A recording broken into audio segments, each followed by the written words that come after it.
लोकसभा चुनाव 2024 में क्या होगा यह तो बाद में पता चलेगा, लेकिन ओपिनियन पोल्स में देश का मिजाज पता लगाने की कोशिश शुरू हो चुकी है। इंडिया टीवी सीएनएक्स ने ओपिनियन पोल किया है जिसमें साफ हो गया है कि कम से कम अभी की स्थिति में INDIA इतनी मजबूत नहीं हो सकी है जो 2024 के लोकसभा चुनाव में एनडीए को टक्कर दे सके। ओपिनियन पोल के अनुसार INDIA को पश्चिम बंगाल, महाराष्ट्र जैसे राज्यों में फायदा होता हुआ दिख रहा है, लेकिन यह फायदा उस हद तक नहीं गया है जिसमें वो नरेंद्र मोदी की सरकार बनने से रोक सके। ओपिनियन पोल के अनुसार कहां किसे कितनी सीट मिलने का अनुमान है, इसके बारे में हम आपको विस्तार से बताएंगे, लेकिन उससे पहले नमस्कार, आप देख रहे हैं पंच तत्व और मैं हूं आपके साथ अनिकेत पाठक।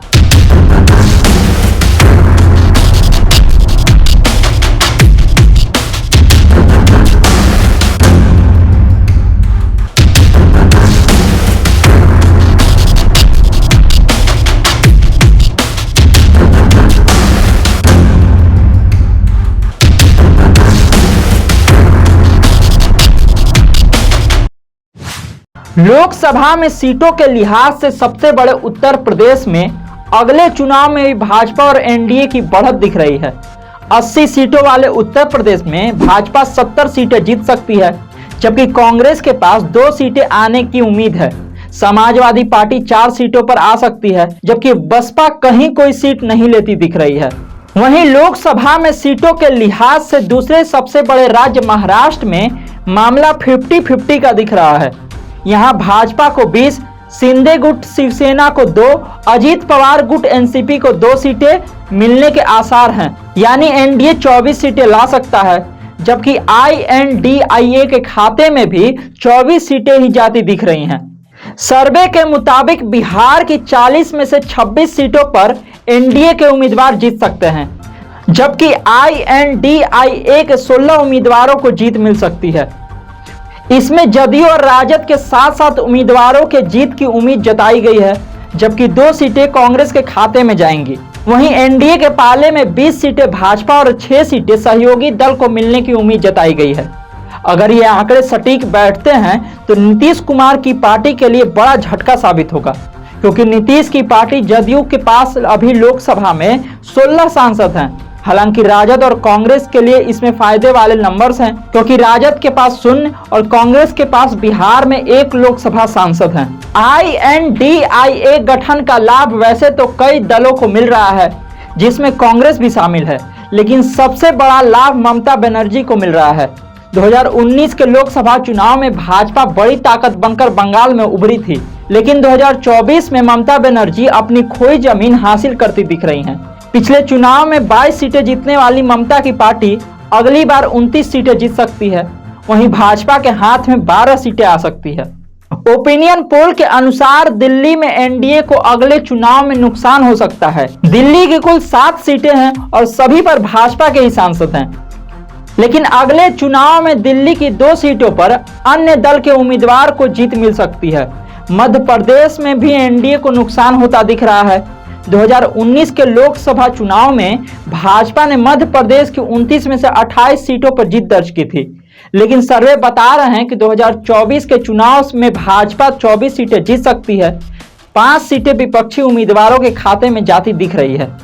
ओपिनियन पोल के अनुसार अगले चुनाव में भी गुजरात पर भाजपा का परचम लहराएगा। यहाँ 26 सीटें हैं और हर सीट भाजपा को ही जाती दिख रही है। ओपिनियन पोल के मुताबिक INDIA को इस बार भी गुजरात में कोई सीट मिलने की उम्मीद नहीं है। वहीं कर्नाटक में बदली परिस्थितियां भी भाजपा के लिए खास मुश्किल नहीं ला पा रही हैं, क्योंकि कर्नाटक की 28 में से भाजपा को 20 सीटें मिलने का अनुमान है, जबकि कांग्रेस को 7 और जेडीएस को 1 सीट मिलने की उम्मीद है। अब सिलसिलेवार ढंग से समझिए कि किस राज्य में एनडीए और INDIA को कितनी सीटें मिलेगी। उत्तर प्रदेश की 80 में से एनडीए को 73 और INDIA को 7, बिहार की 40 में से 24 एनडीए, INDIA को 16, महाराष्ट्र की 48 में से 24 एनडीए को और 24 INDIA को, तमिलनाडु की 39 में से 9 एनडीए को और 30 INDIA को, पश्चिम बंगाल की 42 में से 12 एनडीए को और 30 INDIA को, कर्नाटक के 28 में से 20 एनडीए को और 7 INDIA को और 1 अदर्स को। गुजरात की 26 में से 26 NDA को, जबकि INDIA को एक भी नहीं। केरल की 20 में से NDA को एक भी नहीं, जबकि INDI को सभी 20 सीटें। राजस्थान की 25 में से 21 NDA को और 4 INDIA को। आंध्र प्रदेश की 25 में से 25 अदर्स को और NDA और INDIA का यहां खाता भी नहीं खुलेगा। उड़ीसा के 21 में से 8 NDA को, INDIA को एक भी नहीं और अदर्स को 13।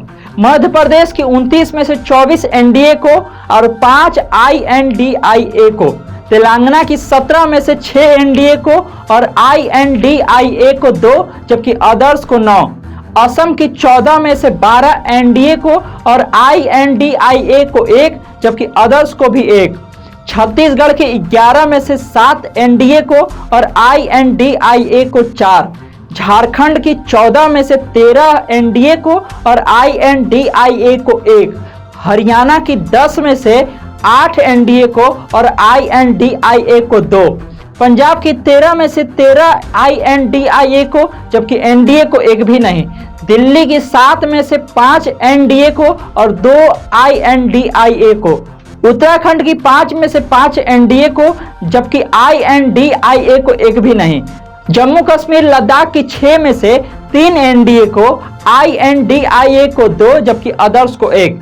हिमाचल प्रदेश की 4 में से 3 NDA को, जबकि INDIA को 1। मणिपुर की 2 में से 2 INDIA को, जबकि NDA को एक भी नहीं। पूर्वोत्तर की अन्य राज्यों की 9 सीटों में से NDA को 9 सीट, जबकि INDIA को एक भी नहीं। गोवा की 2 सीटों में से 2 सीट NDA को, जबकि INDIA को एक भी नहीं। लद्दाख को छोड़कर अन्य केंद्र शासित प्रदेशों की 6 सीटों में से NDA को 4 सीटें, जबकि INDIA को 2 सीटें। मिला जुलाकर कुल 543 सीटों में से NDA को 318, INDI को 175 और अदर्स को 50 सीट मिलने के अनुमान हैं। इस तरह की खबरों को देखने के लिए आप देखते रहिए पंचतत्व। धन्यवाद।